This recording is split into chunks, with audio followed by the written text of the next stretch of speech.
دنیا نبود برامون منصفانه تالا، حالم بعد خبرها رسیده 2-3 بار تالا. گفتن که نامزدش زیر قصه قیدشو زده، دختر مردمم سر ترکت قرص انداخته بالا.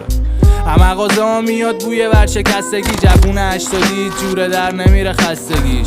کلاس هفتم میاد چت بازن و نشل اینجایی، اینجا آبم به زور گیرت میاد. اشک چی دارم حساسیت ذاتی، زمونه کاری کرد تو هم در اومده افاکی. یه مناجات خدا هم شاکی، چرا جوون مردم میزنه 10 تا قاطی کتالاتی. سفره ها خالی دل و گنده میکنیم کارگری، نمیخوریم نون مف. از 10 سالگی جامعه میکشه بیرون رسته، تو مهم نی تا کی میخوادیم پوستمون کلوف شه. بگو چیه ته تش، دنیا نمیارزه 2 قرون سر و تش. هرچی بزنم از سر و تش، بازم نمیشه من نمیرسم به این تن لش. بگو چیه ته تش، دنیا نمیارزه 2 قرون سر و تش. هرچی بزنم از سر و تش، بازم نمیشه من نمیرسم به این تن لش.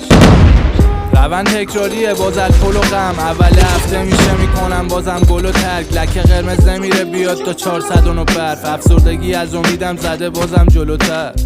جونم کف دستم و سر سبز، 2 تا پیکرق با اسرائیل میزنم ته تش. فقط اومدی بالا سرم رو تخت، یواشکی نخ به من چاق کن دم من. گلوله تورم تهدید ترین، بعدم میاد از این کلمات که تعمیل کردیم. همیشه فانتزیم بود برم سینما ببینم، ولی دیگه بدم میاد از فیلم جنگی. رفیق شدم ازت خیلی دور، پشت میله ها خبر نهرم ازت خیلی خوب. من توی ما قد 80 سال پیر شدم، از وجودم فقط شرمندگی مون. بگو چیه ته تش، دنیا نمیارزه 2 قرون سر و تش. هرچی بزنم از سر و تش، بازم نمیشه من نمیرسم به این تن لش.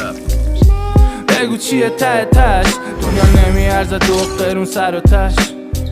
هرچی بزنم از سر و تش، بازم نمیشه من نمیرسم به این تن لش. بگو چیه ته تش، دنیا نمیارزه 2 قرون سر و تش. هرچی بزنم از سر و تش، بازم نمیشه من نمیرسم به این تن لش.